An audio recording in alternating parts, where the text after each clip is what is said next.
Love and money. It's very emotional and sometimes challenging. This we've seen in many statistics that the reason for divorce ends up being financial the majority of the time. Also on the statistics, it's nice that people state what the problem is, but then what's the solution to this?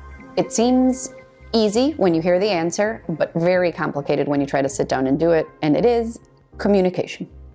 You have to be able to sit with yourself and what's going on, and now to be able to sit with a partner and talk openly about it.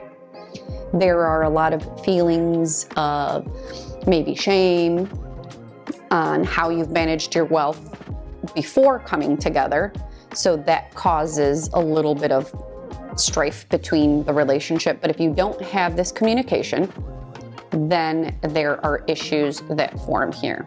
So today we're going to talk about 3 different steps that you could take that can help get you to that point. Something that is really important is knowing that you are independent, 2 independent individuals coming together. That means both of you had done step 1 first before coming together and combining. You each need to have independent budgets, independent net worth statements, so that way you can come together and intertwine them. Regular conversation about money builds trust and teamwork in a couple. Now, in some cases, and we've seen this happen, one of the parties might come from a wealthier family, and that wealth is created by the matriarch and patriarch on that side of the family. And maybe in their legacy planning, they've decided that they want assets to run in bloodline, which means they don't interact with your new partner. They only interact with the children that you make. That's touchy. So what is the word that we all hear that comes with that? A prenup. That is a difficult conversation to have, so what most tend to do is not talk about it till the moment it's time to sign the paperwork. That just leads to more heartache, more problems. So now bringing it back to our 3 points. Step 1, understand and respect the differences that each party comes to the table with. Everyone has their unique story with money, shaped by their family, their community, their culture, and experiences that they've lived through. But when you talk about it, it creates that empathy and understanding. So step 1, understand and know your partner's money story. Where did it come from? Why do they believe what they believe? Now, in your side of the story, it might be your parents taught you one way and your way is the right way. But if you come in very close-minded into this money conversation to understand and respect, it will not work out. A second tool that we have, and we will share a sheet, it can go either way, very structured or very go with the flow. And that is to have a monthly money meeting with your partner. This means we talk through what are we mostly spending on, what do we need to spend on.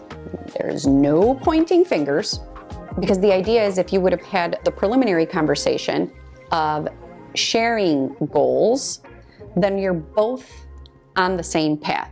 The issue is when the first conversation isn't had, then one's going one way and one is going the other. That won't work. So you need to build goals together. And that doesn't mean you need to have the same goals, right? One can have one can have another, but together you're helping each other reach those goals. We can form a structure of 5 steps to sit and talk through. This is more so you don't miss anything.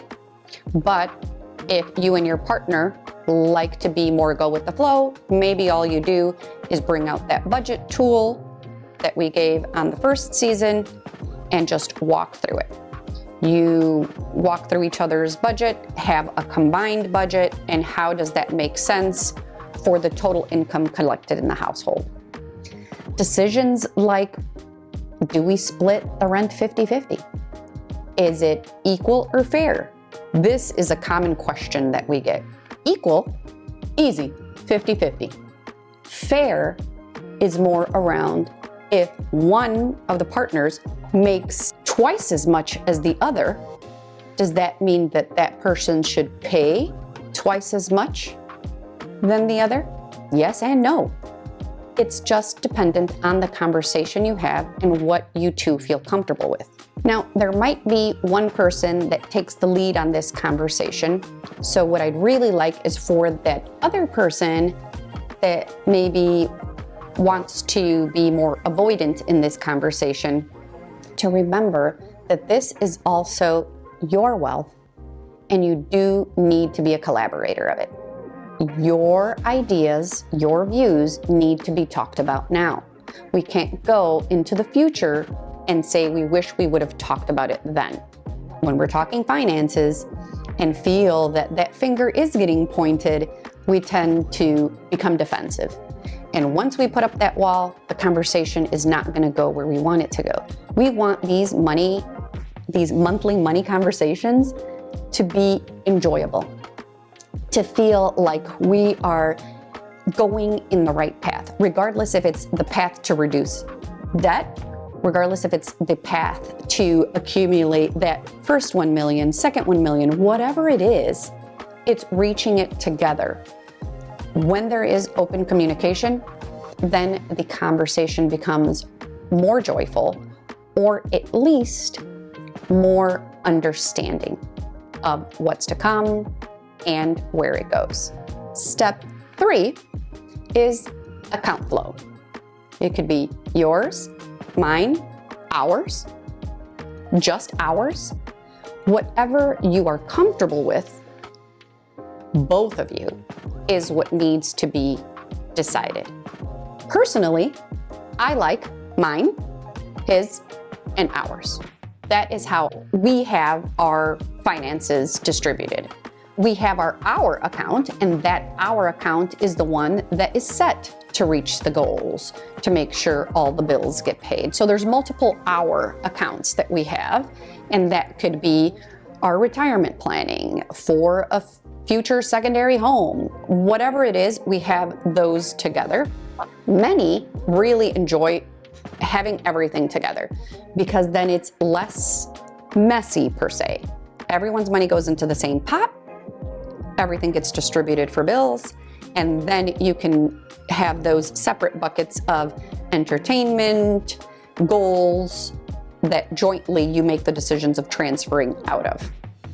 So there is no one right way to get this done, but there is definitely a collaborative way to make that decision together. One of the issues that we find with couples is one wants everything joint, one wants everything separate, and there has to be a middle ground, and maybe it's a compromise and slowly move into what the end goal could look like, but they need to be in agreement or some kind of compromise to get these accounts to where they want them to be. Because as we talked about in the beginning with step 1 of respect and understanding of each other's money story, there is a reason why I personally like the mine, his, and ours. But in the cases where it's not, if we're able to have that conversation with our partner, now let's talk about how other ways can also work. But to have that, it's that open communication.